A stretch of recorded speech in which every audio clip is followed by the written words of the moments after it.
Hello everyone, I welcome you all to One Step Matters. Today in this video I'm going to discuss question number 29 and question number 30. And as you guys must be knowing that I am making videos on the UPSC prelims PYQs.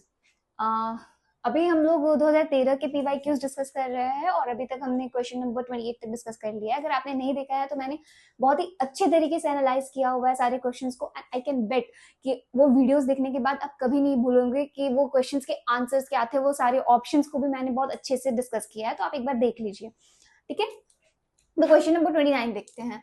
Due to improper disposal of old and used computers or their parts, which of the following are released into the environment as e-waste? तो इस question में पूछ रहा है कि कई बार क्या होता है, आपने देखा भी होगा कि कुछ जब कंप्यूटर्स खराब हो जाते हैं या फिर उनके जो भी पार्ट्स होते हैं, फॉर एग्जांपल सीपीयूज, कीबोर्ड्स, ये सब जब खराब हो जाते हैं तो उनको ऐसे ही बिना ट्रीट किए उनको ऐसे इन्वायरमेंट में फेंक दिया जाता है लोगों के द्वारा.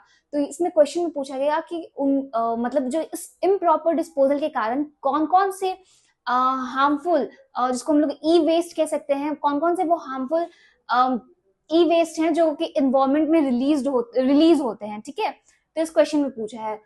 तो इसका जो करेक्ट आंसर होगा ना, आपको जब भी इतने सारे ऑप्शंस दिखे ना, तो आपको वो एक या दो ढूंढना होता है. वो क्लू वहां पे रहता है जो आप ढूंढिएगा तो आपको पता चल जाएगा कि हाँ, उसको बस एलिमिनेट करना रहता है. तो इसमें से ये बेरिलियम सही था, कैडमियम सही था, क्रोमियम सही था. अब आप एक चीज देखिए, मरकरी ठीक था, लेड ठीक था, प्लूटोनियम. प्लूटोनियम क्या है? ये एक रेडियो एक्टिव एलिमेंट है.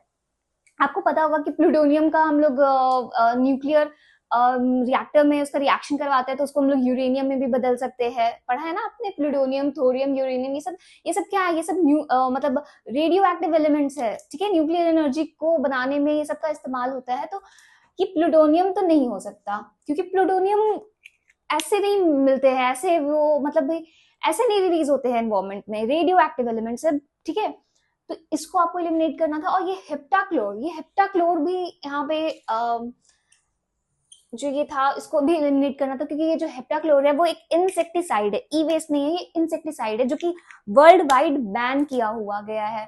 ठीक है, ये बैन किया गया है, इसको अब यूज नहीं किया जाता है एज इंसेक्टिसाइड, क्योंकि ये काफी हार्मफुल था. बायो एक्यूमुलेशन में ये आ रहा था, फूड वेब में इंटर कर जाता था. और ठीक है, तो यहां से अगर इसका करेक्ट ऑप्शन देखो तो 1, 2, 3, 5 एंड 6 करेक्ट आंसर है इसका. ठीक है, आपको हेप्टाक्लोर एंड प्लूटोनियम को एलिमिनेट करना था.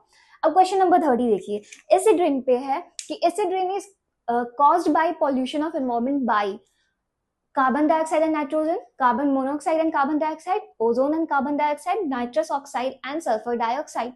तो मैं ये बोलूंगी कि एसिड रेन पे जब भी क्वेश्चन है ना, आपको जब जहां पे भी एसिड रेन दिख जाए तो आपके दिमाग में हमेशा एक चीज क्लिक करना चाहिए. ठीक है, याद रखने के लिए मैं एक ट्रिक बता रही हूँ.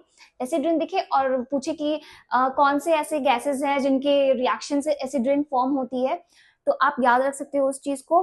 कैसे? एसिड, आपको पता होगा ना, एसिड जो होते हैं कि अगर कहीं पे भी गिर जाती है तो काली सी हो जाती है, मतलब जल जाता है स्किन. अगर स्किन पे गिर जाए तो पता होगा ना, तो काली सी हो जाती है स्किन, जल जाती है मतलब काला, मतलब night.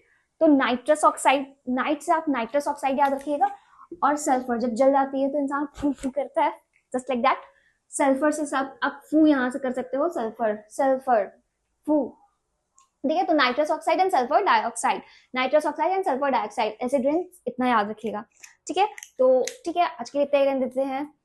Please subscribe my channel and support this initiative. Thank you.